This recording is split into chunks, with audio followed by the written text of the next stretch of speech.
Hola, buenas tardes. Retomamos la segunda mesa, la segunda conferencia de esta tarde y lo hacemos en compañía de Ángela Pérez del Puerto. Ángela es doctora en Historia Contemporánea por la Universidad Autónoma de Madrid desde el 2015 y doctora en Lenguas Modernas y Extranjeras y Literatura por la Universidad de Tennessee desde el año 2016. Actualmente es profesora de Historia Contemporánea en la Universidad Autónoma de Madrid y su investigación se centra en la asociación Acción Católica durante la década de los 40 desde una perspectiva transnacional. En su trabajo aborda los discursos de feminidad desarrollados dentro de dicha organización, así como los procesos de adoctrinamiento y censura cultural católica. Además, ha llevado a cabo investigaciones en el campo de la literatura en español y sus conexiones con la historia del siglo XX. En estas líneas de investigación destacan dos libros: Reprobada por la moral, la censura católica en la producción literaria durante la posguerra, publicado por Iberoamericana Berbuet, y su libro Católica de posguerra en acción, el discurso de género de Acción Católica en España y en Estados Unidos, publicado por Comares, ambos en el año 2021. Ha sido coordinadora de varios proyectos de innovación docente, entre los que destaca el proyecto Historia Activa, aprendizaje-servicio a través de la colaboración con organismos sociales, llevado a cabo en la Universidad Autónoma de Madrid durante el curso 21-22. En torno pues a la mujer, religión y represión, que es el título de su conferencia. Pues muchísimas gracias, Ángela, cuando quieras. No sé si... sí, perfecto. Uy, qué raro se oye todo aquí. Bueno, lo primero quería dar las gracias al Ayuntamiento de Gijón por organizar estas jornadas, ¿no? Que yo creo que a todos nos han permitido asistir a temas muy interesantes, muy, emotivos también en algunos momentos, por supuesto, y claramente muy necesarios. Yo no sé si mi tema cae en esa caja de interesantes y emotivos, espero que sí, pero bueno, es verdad que lo que os quería contar un poco es ese proyecto de innovación y luego también un poco cómo lo queremos dar una vuelta en la universidad de cara a introducir la transversalidad de género y de religión en un futuro. Lo que quería presentar, como decía, es ese proyecto que ya se ha comentado, titulado Historia Activa, aprendizaje-servicio mediante la divulgación histórica, en Wikipedia, que es un elemento que empezamos a usar en la universidad y nos pareció que llamaba mucho a los estudiantes a sentir que su conocimiento tiene una salida hacia afuera.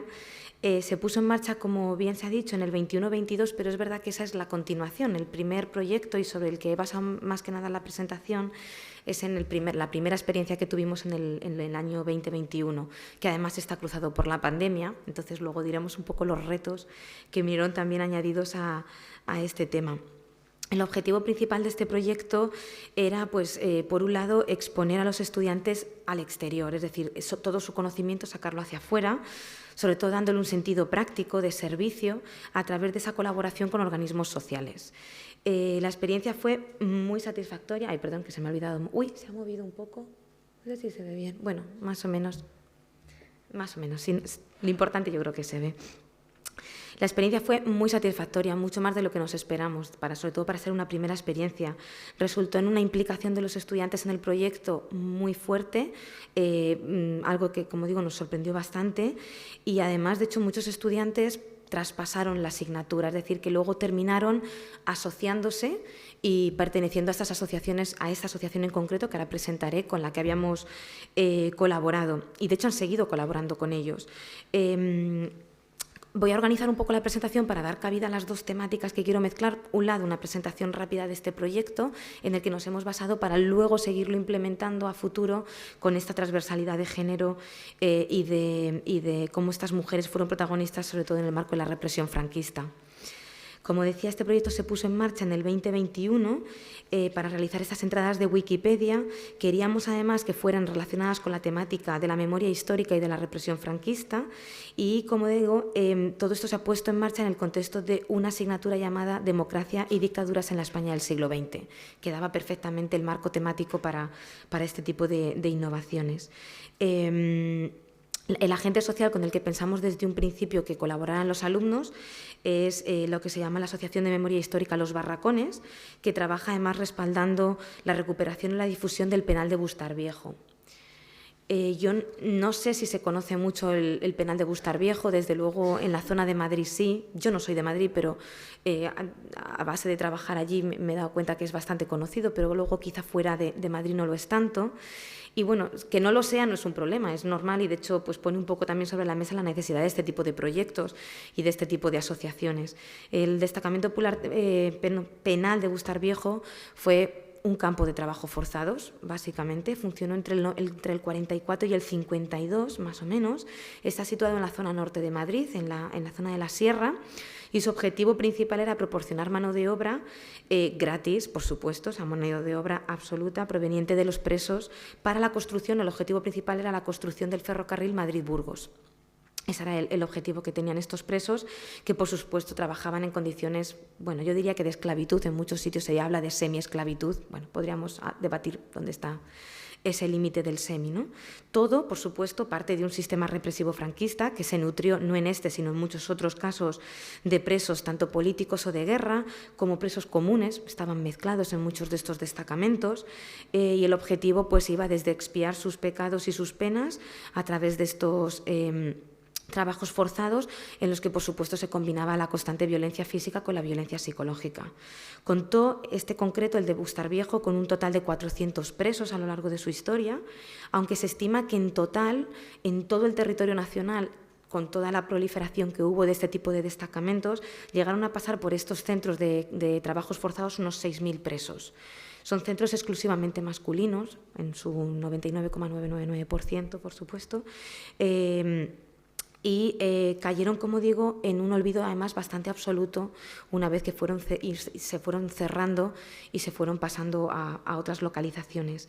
De hecho, en concreto el de Bustar Viejo estaba bastante olvidado hasta que más o menos en torno al 2006 un proyecto de la Universidad Complutense de Madrid recuperó la memoria de este lugar, empezó a recuperar también el yacimiento y además se aprovechó bastante la coyuntura política. Es el momento en el que Rodríguez Zapatero genera un marco político legal que permitió que muchos de estos proyectos recibieran dinero y se permitiera recuperarlos en ese contexto político y también económico, porque se dieron fondos. La excavación, de hecho, empezó en esos años, se intentó recuperar toda la estructura del edificio del penal y, de hecho, también en torno a esa iniciativa va a surgir esta Asociación de los Barracones, que es la que se encarga de gestionarlo, de difundirlo, de generar jornadas para que se dé a conocer, etcétera. Y es con esta asociación, que es un poquito más tardía, se fundó en el 16, pasan 10 años, pero desde luego han estado siempre muy vinculados a este penal, que es con la asociación con la que entran en contacto los estudiantes, con los que negocian la temática que van a tratar en esas entradas de Wikipedia y que además es con la asociación con la que muchos de ellos siguen en contacto. Mediante la colaboración con ellos, lo que se hizo es que los estudiantes fueran capaces de desarrollar una serie de competencias que habían quedado bastante en el olvido en la mayoría de las guías docentes y de las competencias curriculares.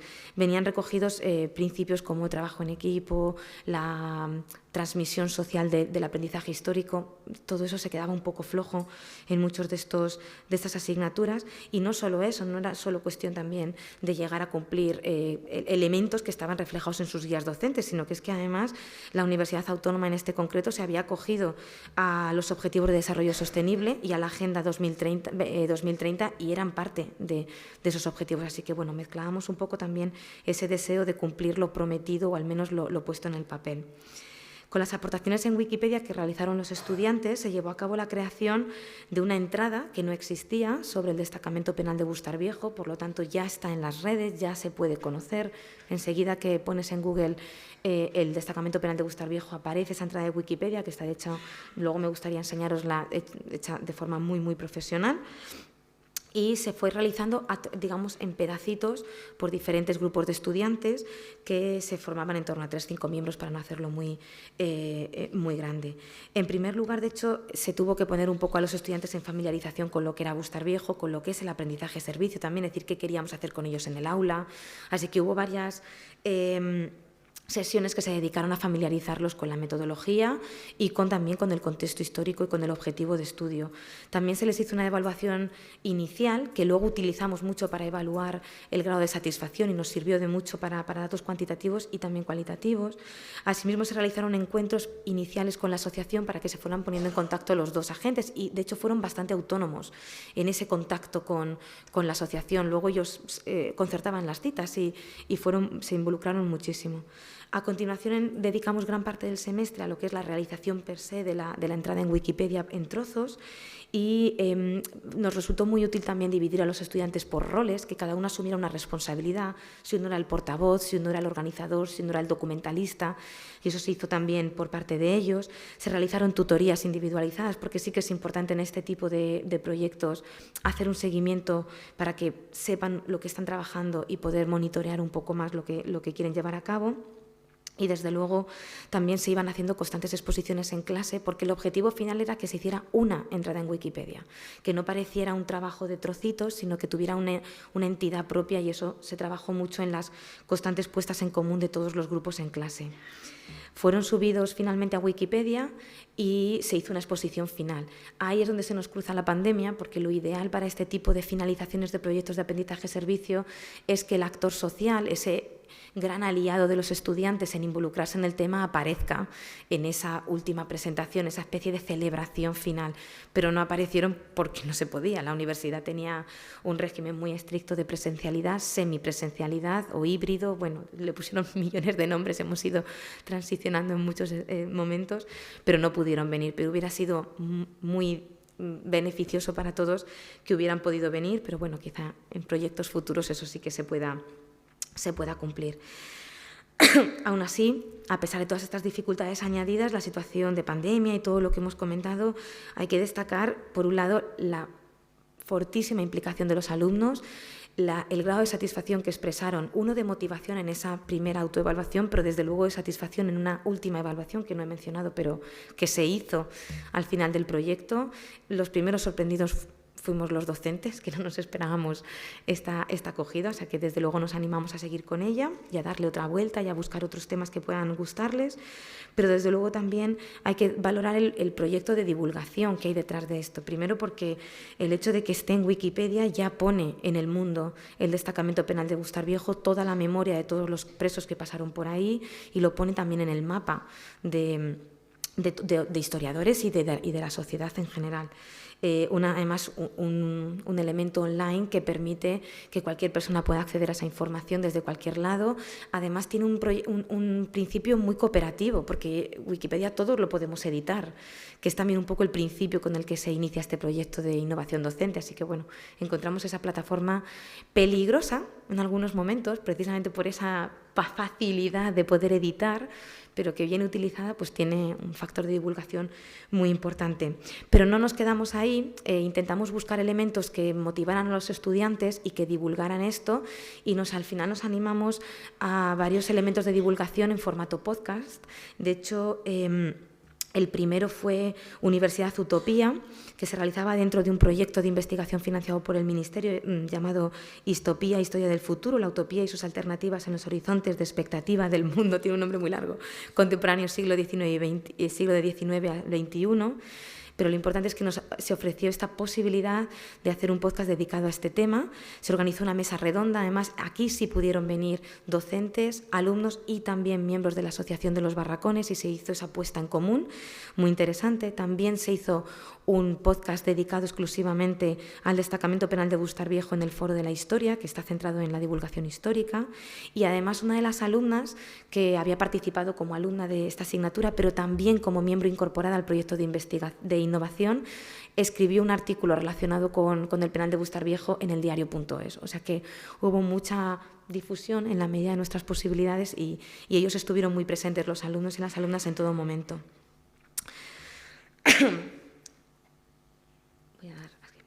Como ya dije al principio, voy a mirar el tiempo un momentito, vale, bien. Como ya dije al principio, el objetivo era presentaros este proyecto que inspira lo que queremos seguir haciendo en la universidad con este tipo de innovación docente, pero también hablaros un poco de hacia dónde lo queremos dirigir. Este primer proyecto nos estrenó, digámoslo así, en el mundo del aprendizaje-servicio, que es un mundo complicado, es un mundo difícil de llevar a cabo, en el que además creo que la universidad vamos a la cola totalmente. Nosotros hemos pedido muchísima asistencia a profesorado de secundaria, a la Facultad de Educación en la Universidad Autónoma de Madrid, porque es un tema que tiene mucho potencial, pero que desde la universidad todavía estamos como en pañales, ¿no? Entrando en este tipo de metodologías alternativas y de convertir el aprendizaje en algo más de los estudiantes. Pero a continuación también os había dicho al principio que quería hablar de los planes a seguir implementando este aprendizaje-servicio, pero esta vez la idea sería incorporar este aprendizaje-servicio en asignaturas que empiecen a tener una dimensión de género más clara y que también incorporen o permitan que se incorpore la represión en el contexto, para nuestro caso, del franquismo. En este sentido, y por la temática, ahí sí, de mis líneas de investigación, la idea futuro sería acercarlo al estudio de los discursos de feminidad católica en la España franquista. La idea sería pues, utilizar asignaturas que incluyan el periodo del franquismo, como pues, la asignatura que tenemos en el grado de Historia de la Autónoma, que es Historia del Mundo Actual, que contempla un bloque completo. Bueno, es una asignatura muy amplia, habla de la historia del mundo, ahí es nada, de 1945 a la actualidad, pero por si nos parecía poco, pues hay un tercer bloque que es centrado en Historia de España 1939 hasta Pedro Sánchez. Entonces, bueno, pues las posibilidades de llegar a abarcar ese temario pues, son complicadas. Y de hecho está en un tercer bloque y todos sabemos lo que eso significa. Se llega a ese momento, si es que se llega, con la lengua fuera del semestre, con escasas sesiones por delante y una queja muy común, totalmente compartida por mi parte como docente de esa asignatura del alumnado, es que se ve 3 pinceladas del franquismo que recuerdan mucho a esa especie de experiencia del segundo de bachillerato en la que también se llega a la historia del franquismo con el tiempo muy justo y que parece que es una especie de día de la marmota en la que nunca terminan de tener una asignatura que explore, al menos por temáticas, un poco en profundidad ese tema. Y con esa iniciativa creo que llevar a cabo un proyecto de aprendizaje-servicio en esa asignatura, en ese bloque de Historia de España, bueno, pues a lo mejor nos permite, sin poder evitar lo inevitable, porque no tenemos más tiempo, son 14 semanas, pero sí al menos pues dar una especie de perspectiva o de profundidad y de contenido a este bloque. Llevar además este tipo de proyectos en este bloque de España permitiría abrir el foco de los estudiantes, pluralizar un poco el tema de la represión, darles nuevas perspectivas y nuevas aproximaciones y también hablar de una violencia ejercida, en este caso a las mujeres, que tiene muchas caras. Hay violencias físicas innegables, Mónica nos ha hablado de ellas y son terribles y se está empezando ahora realmente a explorar esto y nos queda un camino larguísimo por hacer, pero claramente hay otro tipo también de violencias que afectaron a toda la población, pero en cuestión a las mujeres, violencias discursivas y culturales que permearon, que marcaron generaciones enteras, que hicieron a muchas mujeres, en el caso que nos ocupa, aceptar y asumir unos roles que además luego se vieron transmitiendo a las generaciones siguientes y que esa rueda es muy difícil de parar porque es una interiorización de un discurso que a veces es sutil, muy difícil de determinar y de ponerle nombre, apellido, freno a ese tipo de discursos aceptados. La idea que desarrollaríamos con todo esto que acabo de decir sería introducir a los estudiantes en el mundo de la historia, por ejemplo, de las ideas y del pensamiento. Una perspectiva de historia que quizá es algo más social y desde luego más heterogénea una vez que entramos en ese tipo de historias y muchísimo menos institucional. Cuando tenemos asignaturas que tienen tantísimo temario, caemos repetidamente en esta historia de los grandes hitos, de los grandes nombres, de las grandes instituciones, que no termina de repetir al final el mismo discurso y de alguna manera esconde todas las vivencias, todas las pluralidades. Y sin darnos cuenta perpetuamos a veces también discursos que no queremos hacerlo, de homogeneidades que nunca existieron. El franquismo fue de todo menos homogéneo y el franquismo fue de todo menos armónico. Hubo luchas de poder desde el mismo año 39. Por lo tanto, bueno, pues empezar a visualizar también esos matices, sobre todo en estudiantes del grado de Historia, pues son importantes, ¿no? Por familiarizar, bueno, el objetivo para intentar entrarnos en este tema, mi objetivo principal era hablar de la Asociación de Acción Católica. No sé si tenía que haber pasado el PowerPoint, ya no lo recuerdo, pero bueno, ahora sí no lo vuelvo a pasar, no, todavía sigo ahí. La idea, como os decía, era hablar de cómo qué actores participaron de esa violencia discursiva, y en mi caso, como os decía, por mi línea de investigación, pues me quería centrar sobre todo en la labor que desarrolló de adoctrinamiento y de control social y cultural la Asociación de Acción Católica en todo el franquismo. No sé si es muy familiar con esta asociación, a mí ya me suena a algo muy conocido, pero quizá no es de las más populares. Sección Femenina sí nos suena a todos, Pilar Primo de Rivera, pero esa asociación fue muy potente también. Y por si acaso, bueno, pues simplemente unas pinceladas, ¿no? Es una asociación a nivel mundial, es lo principal que hay que entender, no es una especificidad de España, estuvo presente en todo el mundo.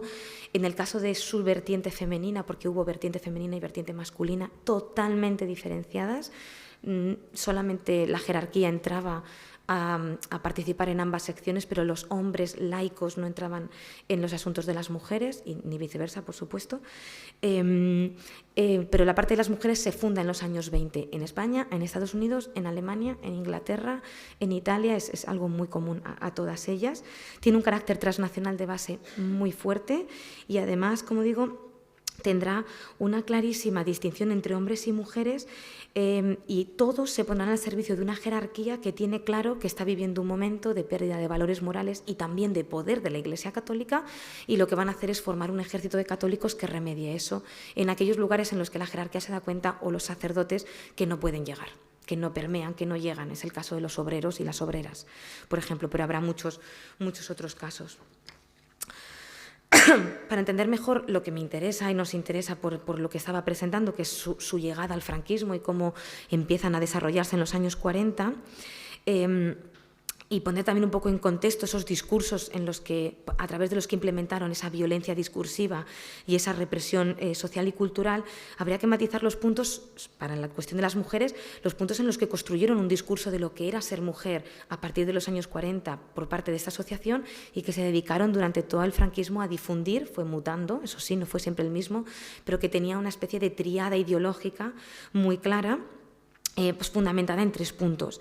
La primera es la imposición del papel hogareño de la mujer. Esto no es nuevo, no lo van a inventar las católicas, ni es exclusivo de ellas, es algo que es transversal a todas las iniciativas de asociacionismo dentro del franquismo, y desde luego las pone en común con el régimen, y las hizo una comunión absoluta con las iniciativas también incluso de sección femenina.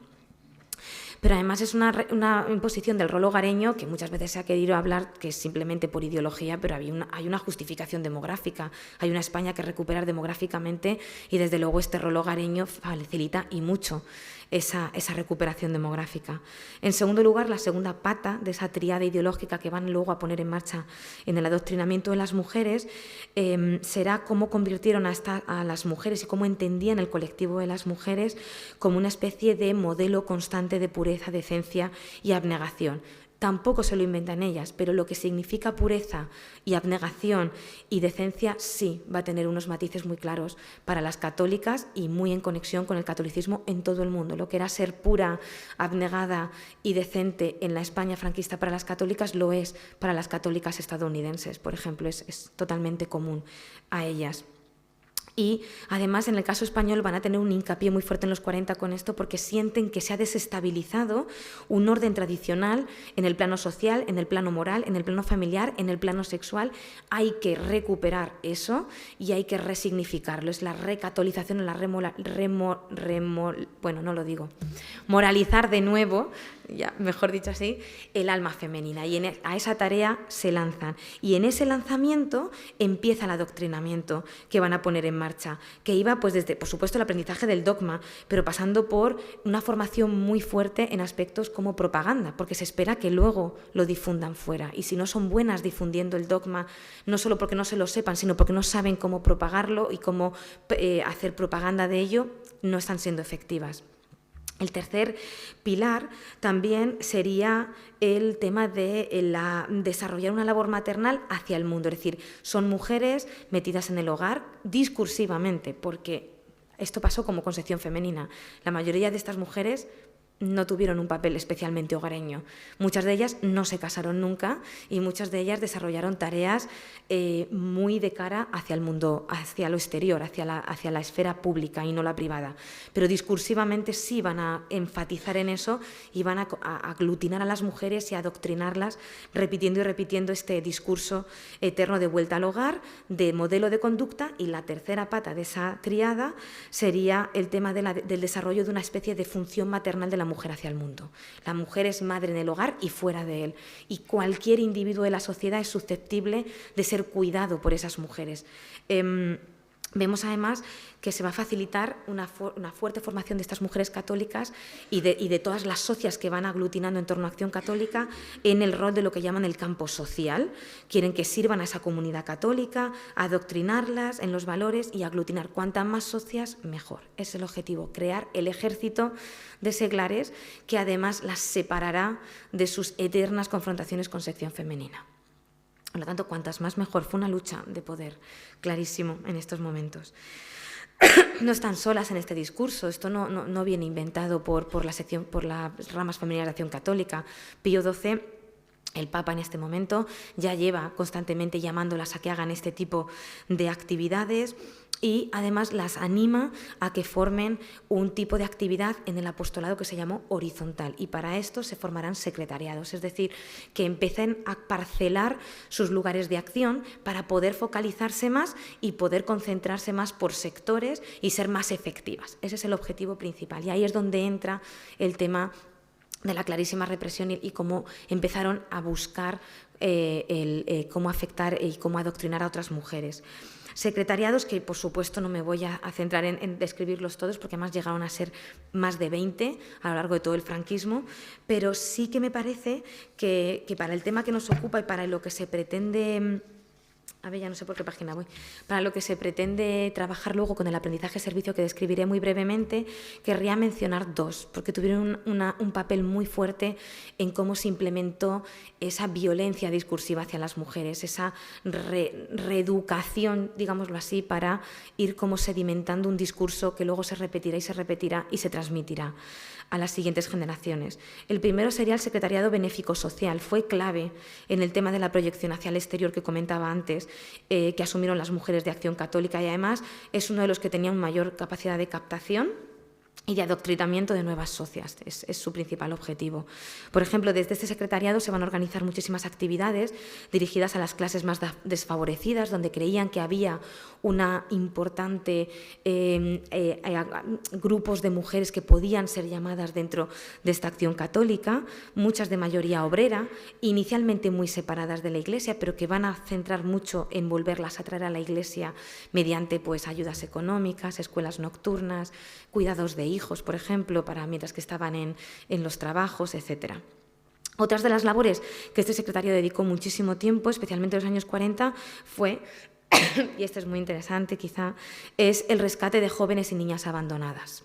Y todo esto muy entre comillas, porque ni se rescataba a nadie, ni muchas de ellas no estaban tan abandonadas, pero se llamó así. Eran huérfanas, muchas de ellas, o niñas cuyos progenitores, ambos padre y madre, habían fallecido o estaban presos, la mayoría como resultado de las represalias del régimen desde el año 40. Eran localizadas, normalmente, acogidas y adoctrinadas en los valores de Acción Católica. Para tal fin, de hecho, Acción Católica Femenina va a ser muy efectiva y dividirá este trabajo en 3 partes. Es muy curioso cómo organizan el trabajo en investigación, clasificación y... y se me ha ido el último que no lo encuentro, perdonadme.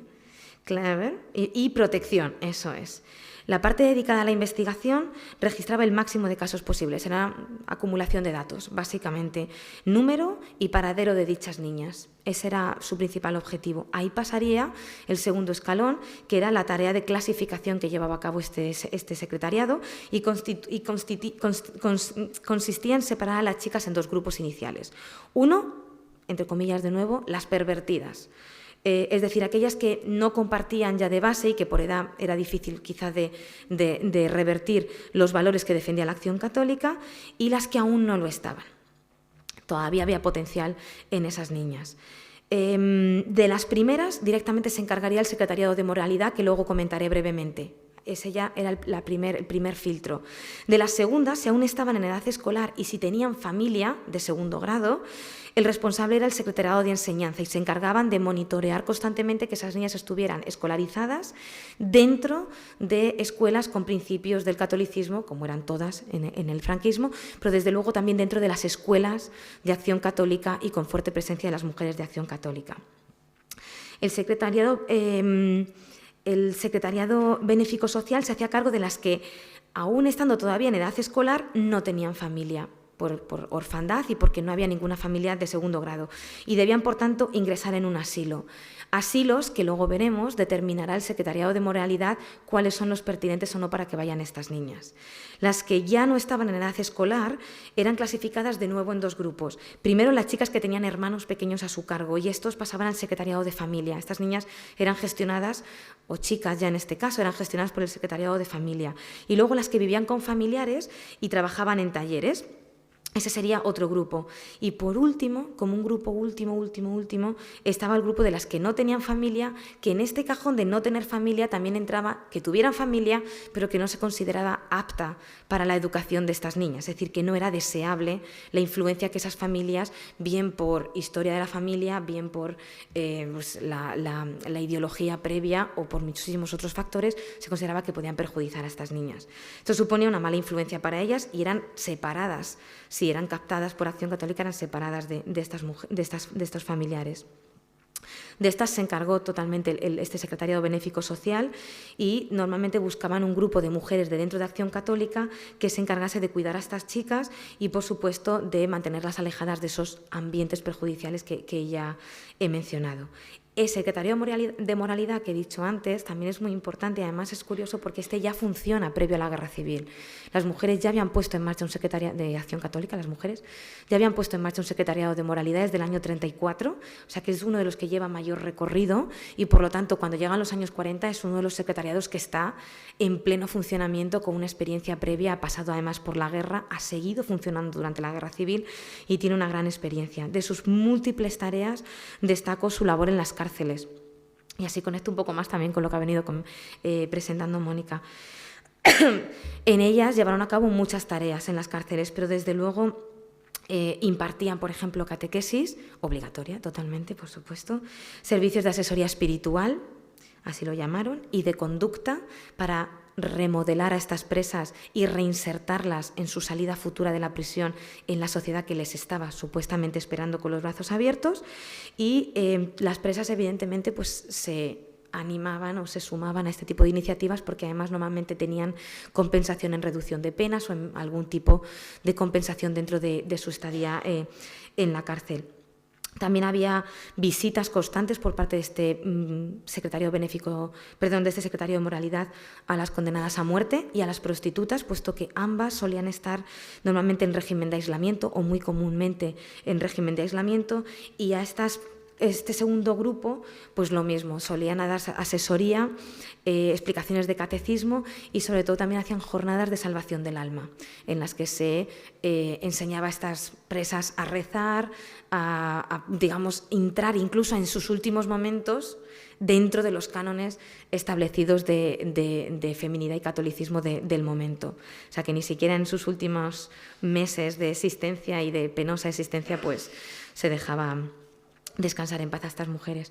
Otro punto importante, que me parece curioso porque sí que también, perdonadme la tos, pero vengo de pasar una gripe y bueno, me está asaltando ahora ya en estos momentos, pero otro punto importante del Secretario de Moralidad que también nos ayuda a conectar y que está muy presente en la iniciativa que queremos poner en marcha en esta violencia discursiva es la constante tendencia a actividades de moralización de costumbres y una censura cultural que pusieron en marcha mediante el control de lo que inicialmente fue el control de teatro y literatura, que luego ya en los años 50, por supuesto, incorporará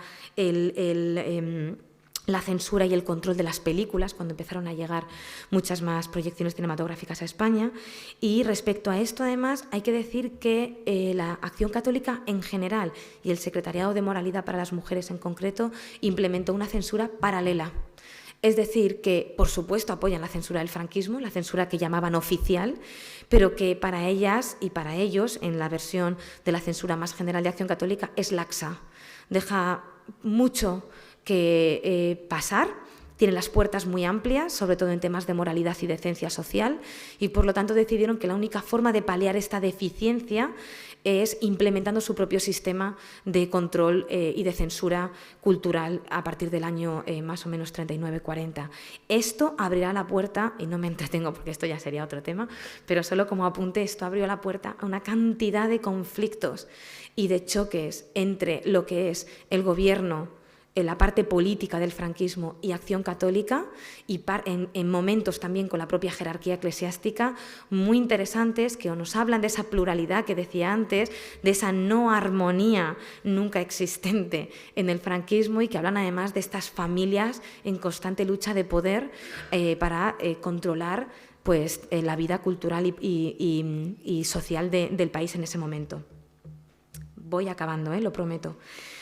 Bueno, como digo, todo esto, ahora ya sí que acabo ese tema más histórico y lo llevo al aula de nuevo, que es lo que había dicho al principio que quería hacer. Entonces, todo esto que os he contado, cómo llevarlo al aula con la experiencia del anterior proyecto de aprendizaje-servicio y cómo hacer a los alumnos entrar en esto, pues claramente es la siguiente, el tercer paso y último y muy breve que quería exponer. La idea sería exponer a los estudiantes a este tipo de violencias más sutiles, más digámoslo así, secundarias en presencia en el imaginario común, pero que desde luego fueron formas de violencia, fueron formas de represión de las mujeres y también de los hombres, pero en el caso que nos ocupa de las mujeres, y además convirtió a muchas mujeres en víctimas iniciales de esto y a la larga en verdugos también, porque una vez que se hacía ese correcto, y pongo correcto entre comillas, pero desde luego se hacía ese correcto adoctrinamiento y la mujer interiorizaba, bien por convencimiento o bien porque no había alternativa, ese discurso, se convertirán ellas mismas en las llamadas a perpetuarlo dentro del hogar, dentro de estas actividades de adoctrinamiento, etcétera, etcétera. Y convierte a la mujer en una especie de víctima y victimario bastante esquizofrénico y bastante complicado de entender en muchos momentos y muy interesante también para estudiar y para ir desgranando poco a poco. Además, de hecho, a estas mujeres, muchas de ellas, y esto es algo que es muy interesante estudiar con los alumnos, se las va a hacer responsables de las fallas de los demás. Es decir, que si dentro de su hogar alguno de sus hijos, hijo o hija, no cumplía con lo esperado, se culpabilizará a la mujer porque es la encargada de haberlo transmitido inicialmente en el hogar. Y esto pondrá una doble presión y hará que estas mujeres incrementen incluso la exigencia, sobre todo en sus hijas, de cumplir y ceñirse a los roles establecidos, en este caso por Acción Católica, porque es una culpa de ida y vuelta, ¿no? Lo que implica para sus hijas en el entorno social y lo que implica como ellas como fracaso de transmisoras de unos ideales. Todo esto puesto en el aula sería lo que querríamos hacer, que explorasen toda esta violencia discursiva a través, de nuevo, repitiendo un poco el ejemplo de entradas de Wikipedia. Y lo que querríamos centrar sobre todo, y hablo en futuro porque no está puesto en marcha, es un proyecto en base a esa experiencia hacia adelante, ¿no? Que exploren esa violencia discursiva de mujeres para mujeres, implementada por mujeres. Es este círculo vicioso que acabamos de describir. Y para ello sería muy interesante, sobre todo, el tema de las cárceles. Por ejemplo, hemos planteado la opción de explorar las experiencias vitales y la participación de estas mujeres en las actividades de las cárceles hacia presas, por ejemplo, cárceles como la cárcel de mujeres de Ventas, en Madrid, o en general de centros de internamiento como la maternidad de Peña Grande, también en Madrid, tristemente conocida por el robo de los niños y estas madres solteras que iban, la mayoría por resultado de violaciones, muchas de ellas, a este tipo de centros de internamiento. Y que además, en muchos de estos sitios se las preparaba para, como decía, luego ser reinsertadas. La idea inicial sería también compaginar esto, como decía, con el origen de esa violencia discursiva. Por lo tanto, habría que exponer a los alumnos a que fueran a los registros y a los archivos de estos secretariados que he comentado. Y para ello, entonces, habría que llevar a los alumnos y abrirles perdón, los archivos de Acción Católica Española, que están totalmente abiertos al público, en la Universidad Pontificia de Salamanca. Estaban originalmente en Madrid, pero un año antes de la pandemia fueron llevados, si no recuerdo mal, 2019, fueron llevados y clasificados por la Universidad Pontificia de Salamanca y están abiertos y la verdad es que con mucha disponibilidad. Por lo tanto, abriríamos esa búsqueda documental para la realización de esa entrada en Wikipedia, igual que se había hecho con el penal de Bustar Viejo en su primera experiencia. Desde luego también habría que buscar perdón, que no es esto, que quiero deciros esto, habría que también empezar a buscar exponer a los alumnos a los centros documentales principales de estos temas, de estos centros penitenciarios. Y ahí entonces nos metemos en el mundo del Archivo General de la Administración, que ya ha comentado Mónica, y que es como una especie de elefante que es complicado de entender, pero bueno, no es una mala experiencia también exponer a los alumnos a las dificultades que nos encontramos día a día en el Archivo General de la Administración, esas eternas fotocopias que nunca llegan, esos móviles que nunca se pueden utilizar, por algún motivo que ya se ha expresado y no me voy a repetir. Y también es interesante la consulta y exponer a los alumnos al Centro Documental de la Memoria Histórica de Salamanca, que por cierto es muy valioso como centro documental también para estos temas. Nos faltaría el actor social, ¿no? Tenemos las fuentes documentales que irían a consultar, el objetivo, que ya se repetiría, y el actor social que se ha barajado hasta ahora, aunque el tema de los actores sociales siempre hay que ir improvisando un poco, porque a veces nuestras necesidades desde la universidad no cuadran con las disponibilidades, pero el esfuerzo sería bueno en la Asociación para la Recuperación de la Memoria Histórica.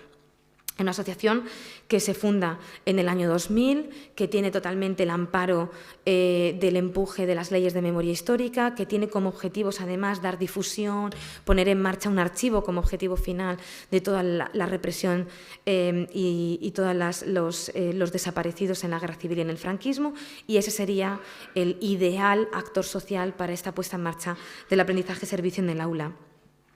Con todo esto, la estructura que se llevaría sería muy similar a la que ya he comentado, así que no me voy a entretener: reuniones, tutorías, intercambios con el actor social, búsqueda de sus necesidades y una final entrada en Wikipedia en la que se hable de algunos de estos aspectos de violencia discursiva, acciones de mujeres en cárceles para reinsertar mujeres, la maternidad de Peña Grande, la cárcel de mujeres de Ventas. Además, son edificios que han desaparecido físicamente, a diferencia del destacamento penal de Bustar Viejo, que está en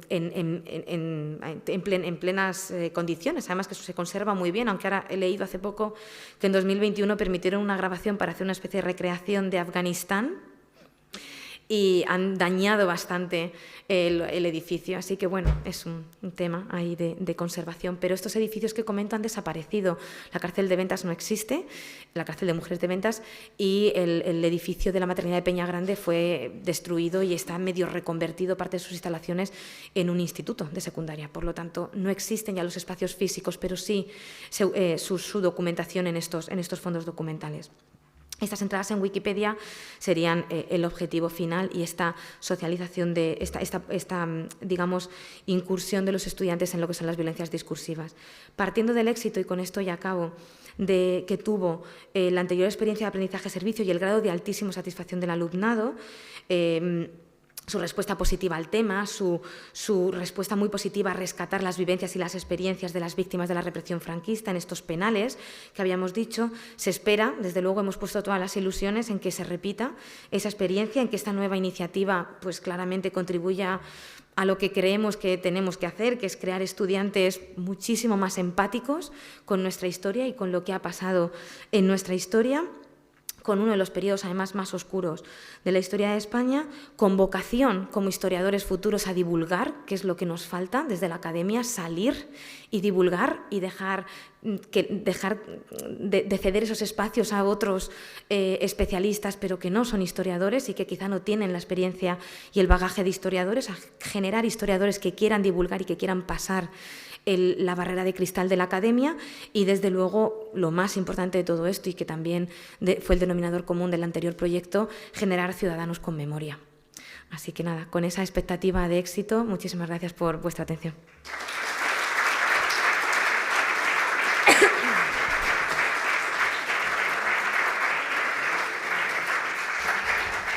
Pues muchísimas gracias, Ángela, y la verdad es que casi me quedo con tu última palabra, ¿no?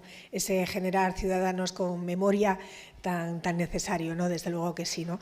Creo que hoy nos has hecho partícipes de esa memoria, de una memoria pues muchas veces desconocida, ¿no? Por acercarnos al proyecto, por acercarnos también a lo que es la acción católica, que definías como ese ejército que tal cual, ¿no? Estaba ahí en sus objetivos, sus fines, su forma de acción, y por supuesto también, ¿no? El utilitarismo hacia las mujeres con esa componente, ¿no? de su rol de socialización, ¿no? De cómo se utilizaba de distintas formas, ¿no? Yo me gustaría que, bueno, si os hicierais alguna pregunta, tenemos un poquito de tiempo para el coloquio.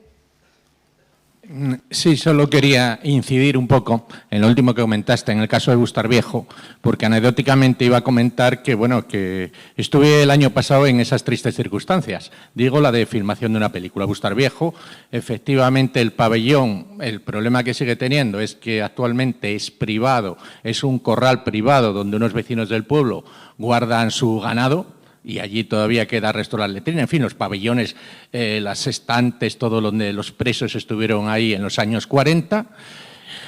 Conocía el tema de Complut, una revista, artículos sobre la arqueología que se hizo ahí, y cuando voy allí a visitar aquello me encuentro que está custodiado no por guardia de seguridad, sino por tres personajes del pueblo, porque en el interior estaban maqueados, como dicen los modernos, para escenario de una película francesa, no es una recreación, una película comercial francesa, que aquello era un hospital de guerra de Afganistán. Tal cual. Es que hay que pensar lo que sería en Europa con un campo de concentración, pues se utilizara para eso. Se habían retirado muchos paneles porque estorbaban a la filmación y, bueno, y ahí insistiendo, evidentemente, pues un caso tan raro, oye, nos negaban el acceso y dice, oye, vengo de Asturias para ver esto. Entonces ya la sorpresa de me dejaron pasar y vamos, y allí con todas las dificultades del mundo, pero encontrarse eso ambientado como un hospital de guerra francés de Afganistán, lo que es un lugar de memoria de los más significativos, pues es lo que nos sigue pasando en España, y estoy hablando del año pasado, con todas las leyes de memoria histórica, menos la última, vigentes. Nada más. Sí, de hecho, yo no he podido informarme mucho de lo que ha pasado porque me lo comentaron y me pasaron la noticia, pero no lo vi muy en concreto. 2021 es cuando sucedió eso, efectivamente. Sé que la parte de las letrinas, que era una de las partes que mejor conservada estaba, es la que más afectada está por este rodaje, de esta recreación loca, ¿no? Y esa utilización de un espacio de memoria, pero es que aparte yo creo que el problema también es la falta de valor, no solo por no protegerlo, sino además la respuesta, por ejemplo, y esto hablo de oídas, no lo tengo en concreto, pero creo que la respuesta ha sido una multa de 150 euros a una productora multimillonaria. Tenían permiso, por eso digo que ha habido una especie de fianza, creo que habían dejado a la productora una fianza de 300 euros y una multa de 150 por los desperfectos. Eso, bueno, pues en eso valoramos esta memoria.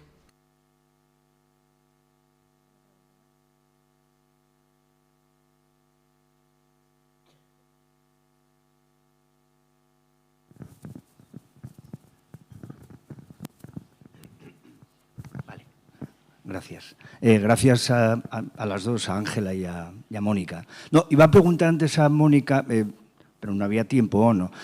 Como investigó en memorias, archivos y tal, solamente me parece que en uno de los últimos testimonios, el de esta mujer de Valladolid, creo que era, Valdés, ¿no? De Mieres, que se hablaba de las monjas y tal, cuando aquella rapaza Celsa, ¿no? Estaba a punto de morir, la actitud de las monjas. Entonces era para preguntarle a ver si había encontrado más cuestiones a propósito de esto. Y ahora, como además Ángela nos está hablando sobre Acción Católica, me acordaba precisamente de la cárcel de Ventas, de lo que cuenta Juana Doña, por ejemplo, del papel de las monjas allí, ¿no?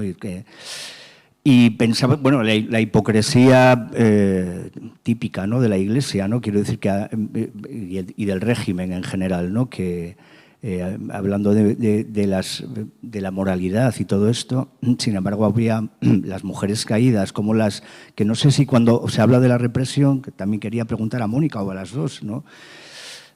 Como para poder sobrevivir algunas, muchas, no se sabe cuántas, hay estudios un poco, pero claro, debe ser casi imposible saberlo, muchas mujeres de los vencidos, rojas, tuvieron que recurrir a la prostitución, ¿no? Mientras se hablaba de la moralidad y el hogar. El hogar y todo eso, hasta el punto que creo que, no sé si lo llevaba Acción Católica, había una cárcel para mujeres caídas en Oropesa, en Toledo, me parece, o Calzada de Oropesa.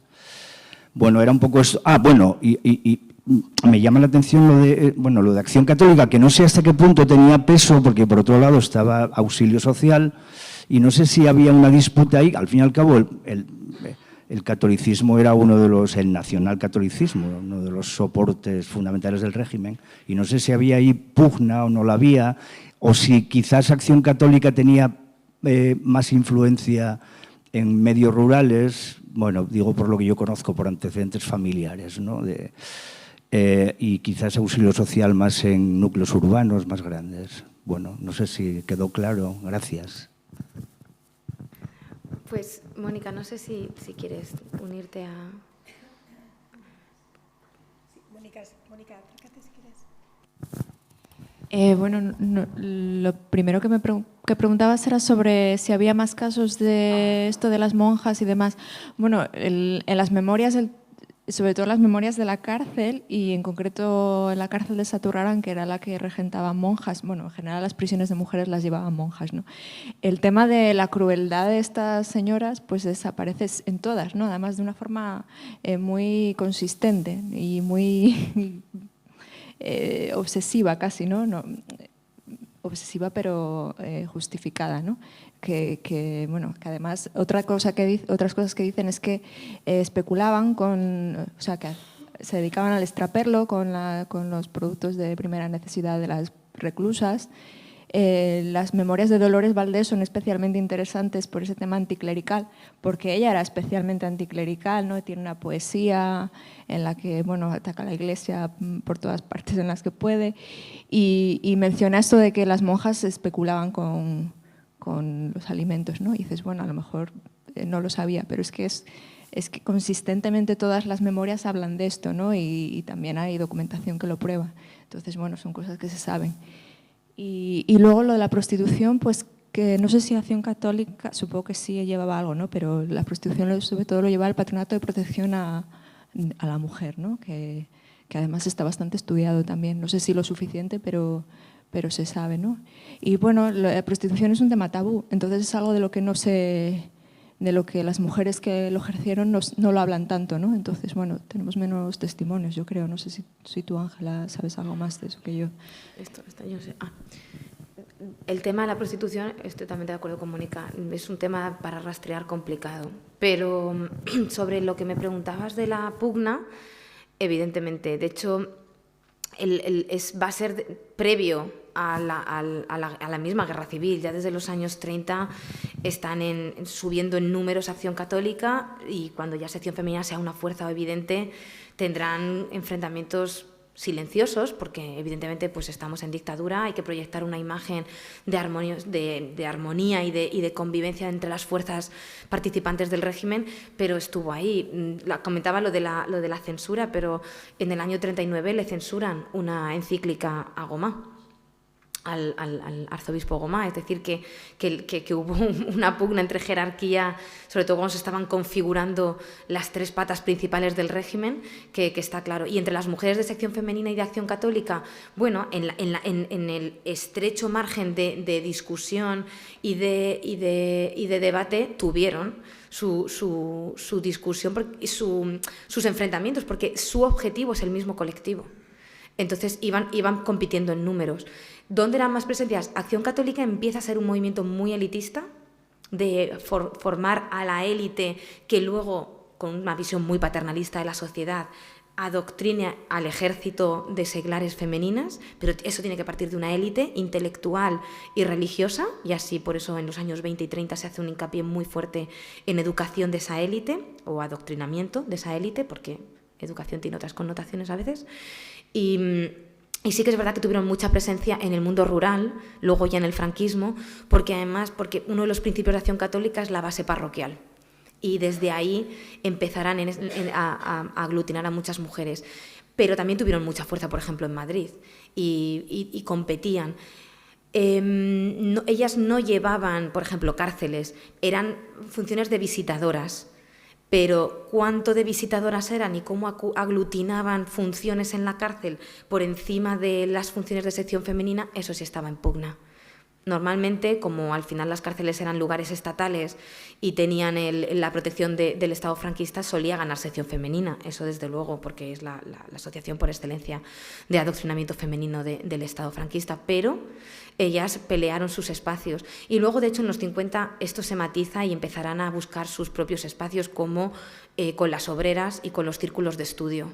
Y irán poco a poco, bueno, no me quiero meter en ese tema, pero luego les sale rana el proyecto, digámoslo así, a la jerarquía eclesiástica, porque en los años 60 la OAC, la Hermandad Obrera de Acción Católica, se convertirá a largo plazo en una fuerza antifranquista en su ideología de base, en su conservadurismo y en su catolicismo, pero terminó siendo una fuerza de cuestionamiento del régimen en los 70. Entonces se van centrando en los obreros y de ahí el devenir después del Concilio Vaticano II es ya otra historia.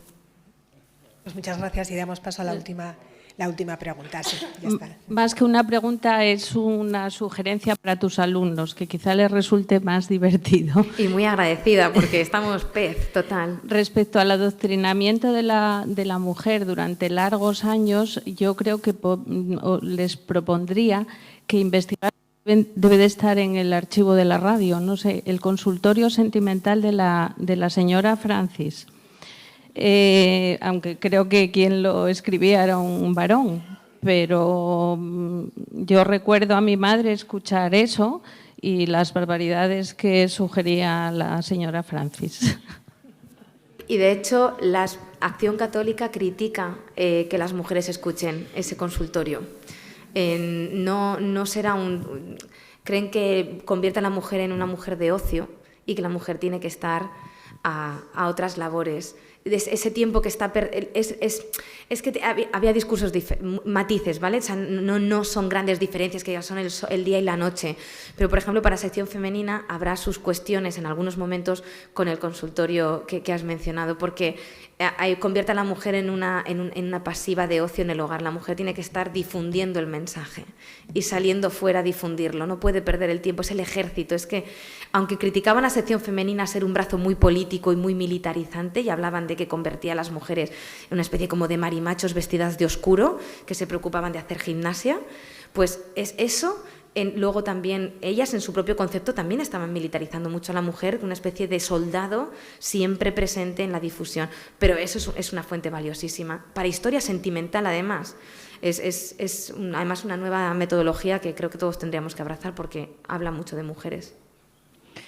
Disculpa, yo solo quería felicitaros por el trabajo y espero que cuando hagáis esto en el aula vuelvas y nos cuentes qué tal os salió.